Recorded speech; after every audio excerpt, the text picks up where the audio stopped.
Well, I know there's already been a bit of news out there today, and the Secretary is about to have a press avail. So let's get to what's on your mind and get to as many topics as we can. All right, see if we can make this very short. I have my housekeeping item from yesterday. Okay. It still stands. Have you gotten a Privacy Act waiver signed? No, we have not. You have not? Okay.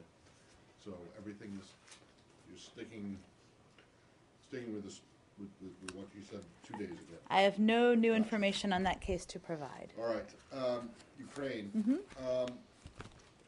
You've seen, I expect the Secretary will be asked about this as well, so you'll probably be bumped.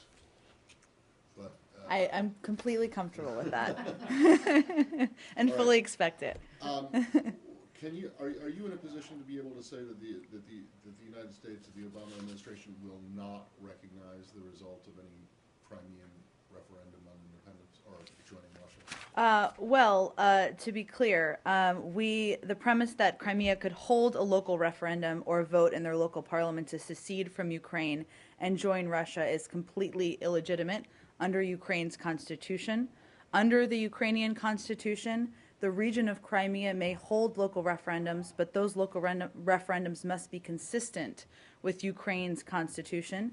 And the Constitution specifically states that any issue altering the territory of Ukraine must be decided by an all-Ukraine national referendum. So in our view, you can't move forward, and certainly we wouldn't recognize this violation of the Ukrainian Constitution.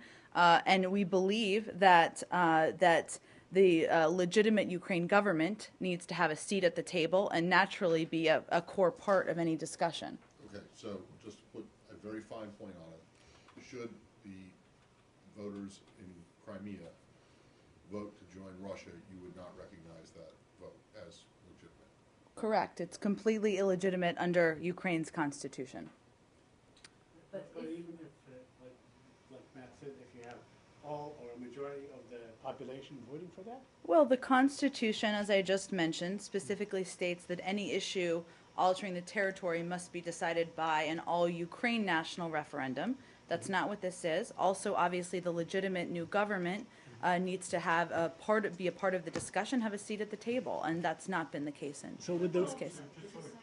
Can I just say one thing? Sorry, just to make clear, the mere holding of such a referendum is completely illegitimate, or the outcome would be completely illegitimate, or both? Well, the outcome certainly is illegitimate. It's not recognized by the Constitution. So that is, I think, the most important and main point here. Go ahead. No, I wanted to follow up. I mean, if there were a move by the Ukrainian authorities in Kiev to organize a referendum, that you would consider would be legitimate. Well, I'm not going to predict what they may or may not do. I'd leave that to the new government to determine. But again, this isn't what is abided for by. What this does not abide by what is in the Constitution. Okay, can I go back to the question, the issues of the sanctions that were unveiled this morning?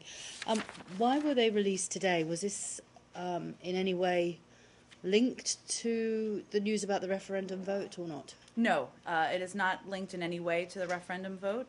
These have been under discussion and in the works for several days now, and today they were final and ready to be released. And obviously, there's been an internal discussion in the administration as well. And I wanted to ask, on the call, it was stressed that there was no list of names. Can you just, as yet, for visa bans being targeted by the administration? But I do see some reporting that, for instance, saying that President Putin has not been singled out, which would seem to be correct if there's no list of names, but it would also suggest that there is a list of names somewhere. Okay, so there's two different things that were announced. One was the visa bans. The separate was the executive order that provides the authority to issue sanctions on individuals and entities. The visa bans, there is a list by law we cannot make public.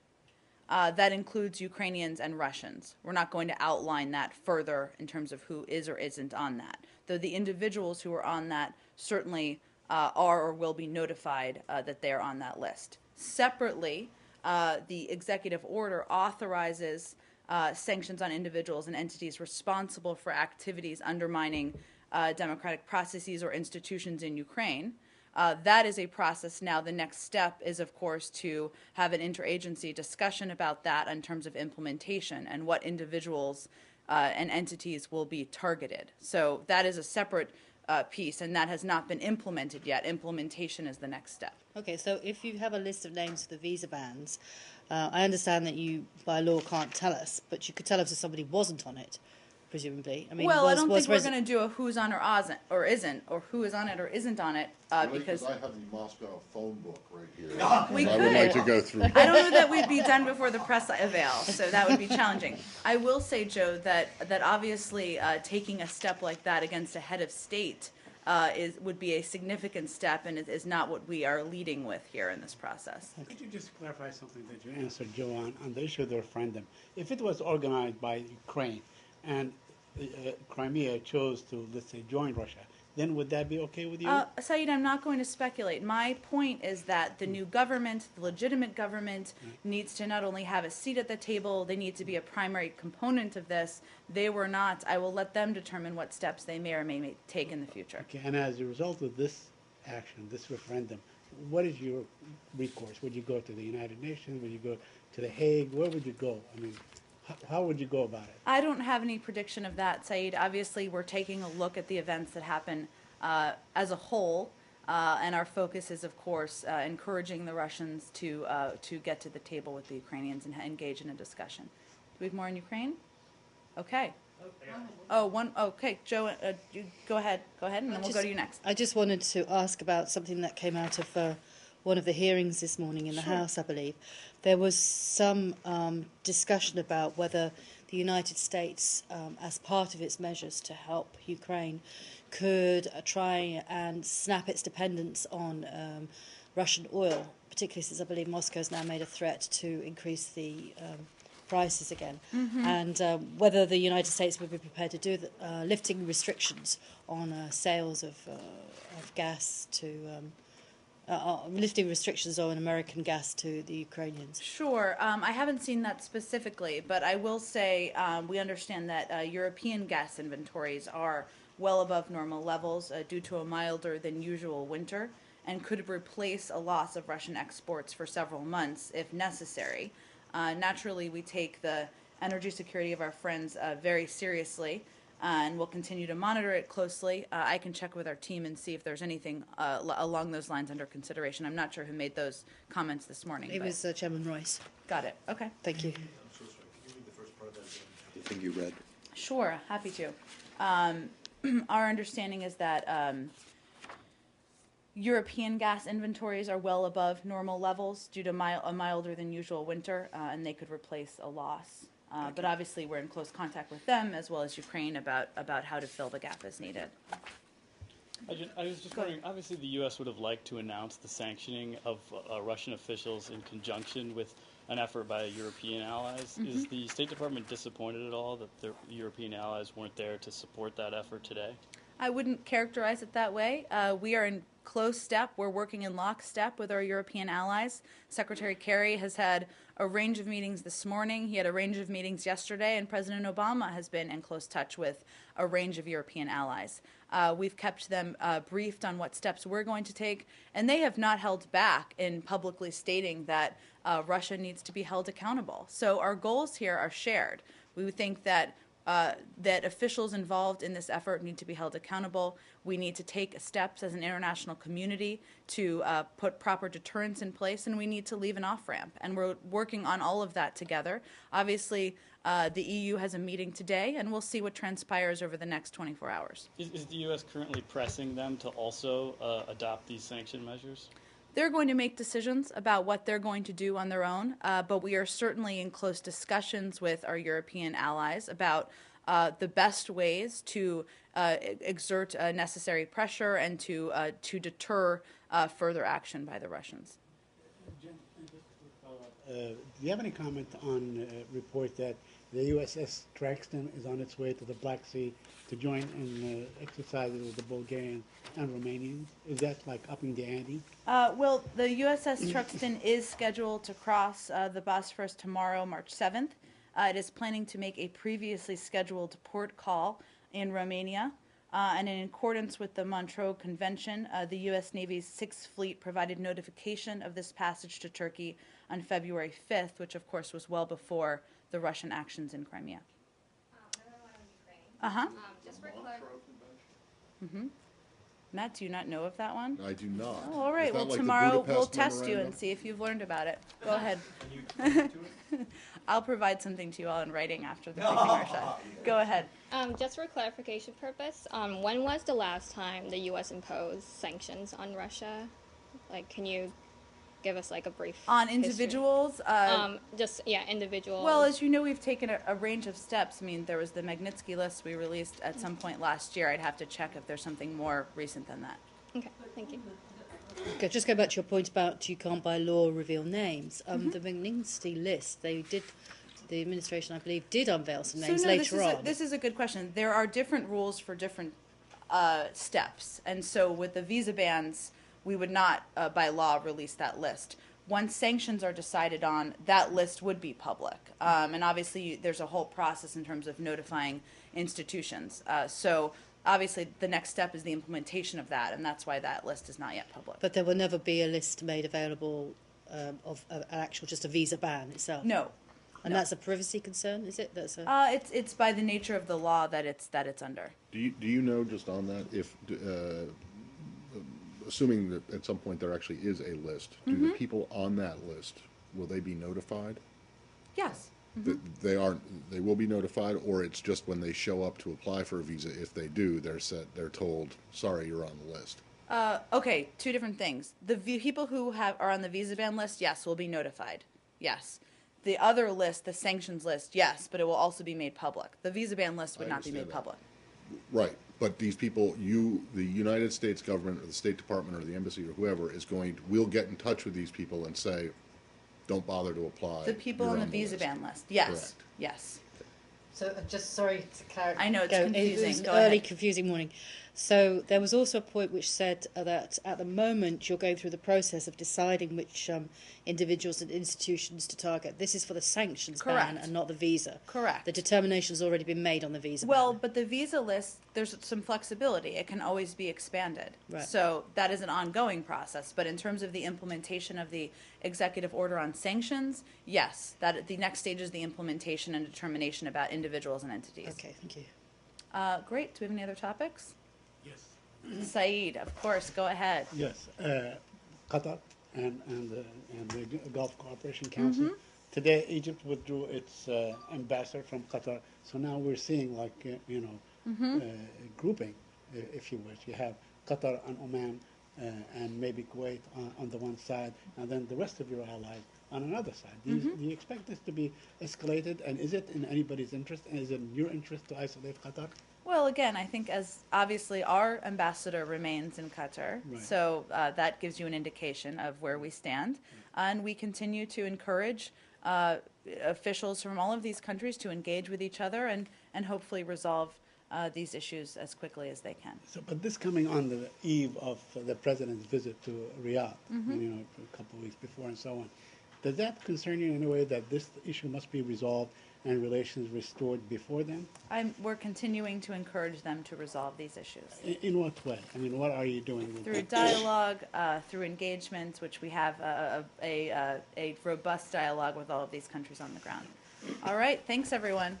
Oh, Samir, okay. Do you have any, Two more. Tunisian- See, everybody popped up at the end. Go ahead. The Tunisian government lifted today the, what do you call it, the emergency? I did, I saw that. three- Sure, It was imposed for 3 years. it was. We welcome this positive development and will continue to support Tunisia as it moves forward with its democratic transition. As you know, Secretary Kerry was just there 2 weeks ago, and he feels they have great potential for their future growth and development. I have to ask about the Palestinian-Israeli process. Okay. Peace process. Do you have any comments on the suggestion by Prime Minister Netanyahu that he's willing to barter the Palestinian state with a more vigorous or stronger U.S. policy towards Iran on the nuclear issue? Which comment are you referring to? He made a Said? comment a couple of days ago, not at the APAC, but he made. I'm that not comment. sure I saw that exact But comment. you don't see any connections between the Iranian nuclear program and the Palestinian. The connection we see is that resolving both are vital to Israel's security. Okay. And I'm sorry, very quickly, are you denying visas to certain Mossad agents and some Israeli security personnel? Are you aware of that? I'm not aware of what you're referring to. As you know, as is the case with Ukraine, we sometimes outline specific visa bans we put in place, but I'll check on that in the specifics. Allie? The American Foreign Service Association said yesterday that they were going to be filing suit against the State Department if by end of business today you don't provide certificates of demonstrated competence for ambassadorial nominees. So just wanted to know if you had any reaction to that. Sure. Well, AFSA submitted a FOIA request on July 29th, 2013 to our website. This is just some details for all of you to be aware of. Seeking certificates of a demonstrated competence for every ambassador from January 1st, 2013 to the present. We receive, as many of you know, about 18,000 FOIA requests per year.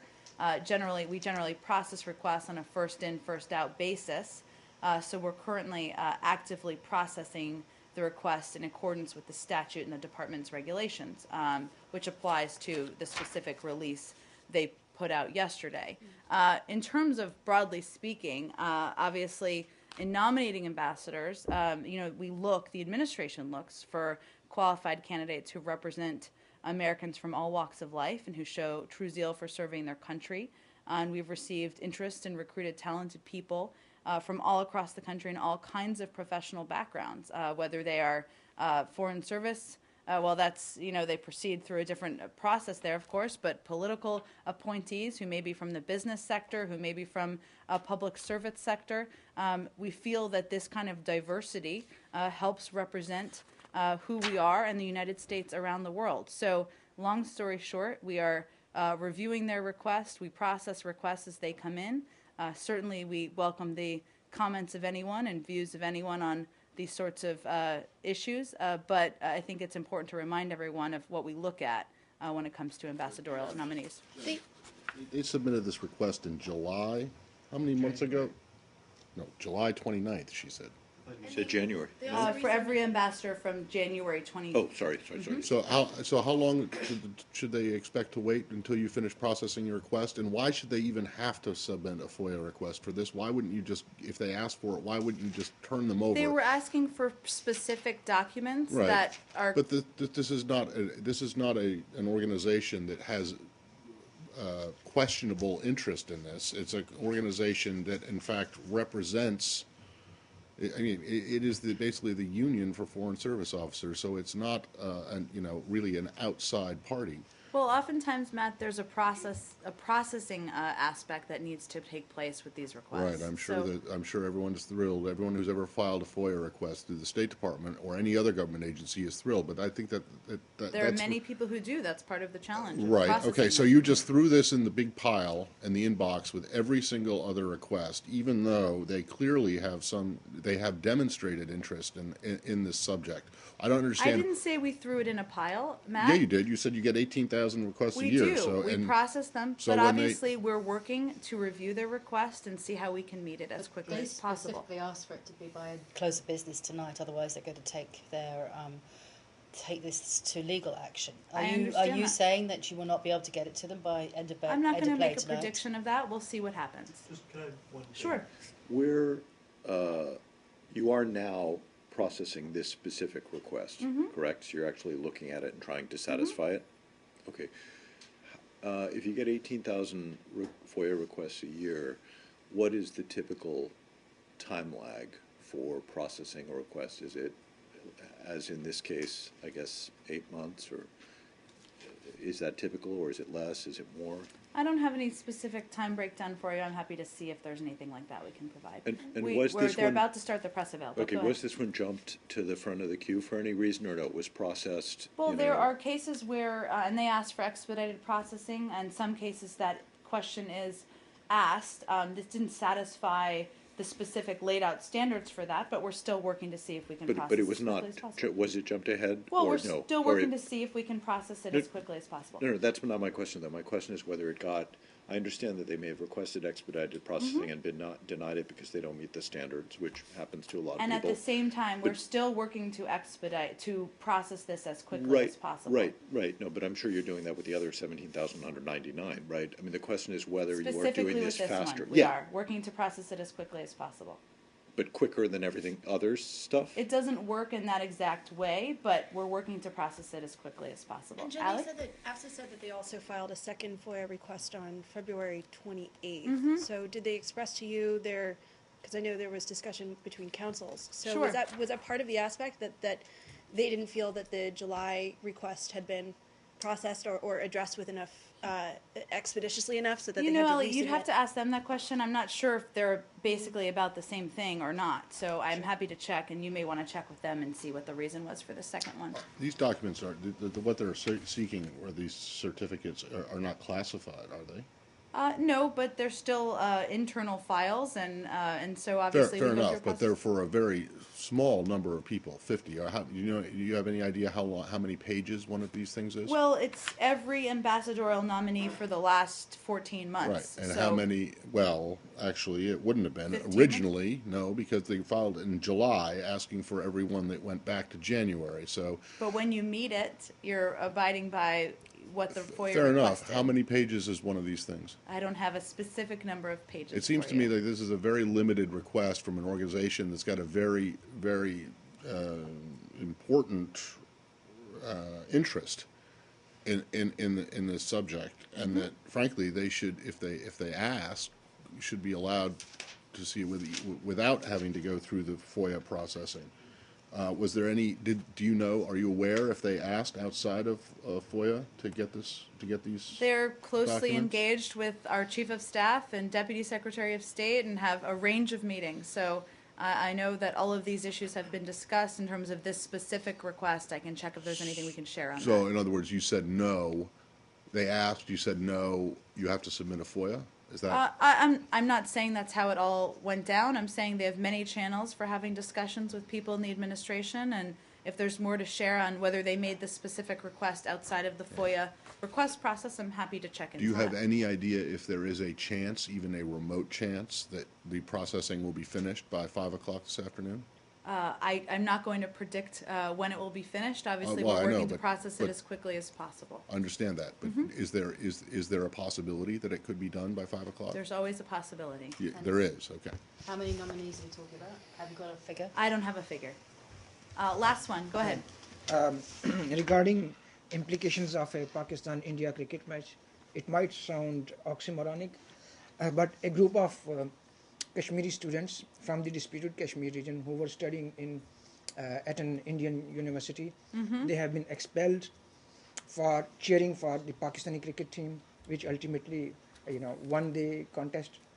Do you have any reaction to that? I have univers- seen that. I don't, but let me see if there's anything our team would like to add I mean, on the that. university is also planning to proceed with sedition charges against those Kashmiri students. I know I've seen the story and the reporting, so let me check with them and see if there's anything we'd like to add. Thanks, everyone.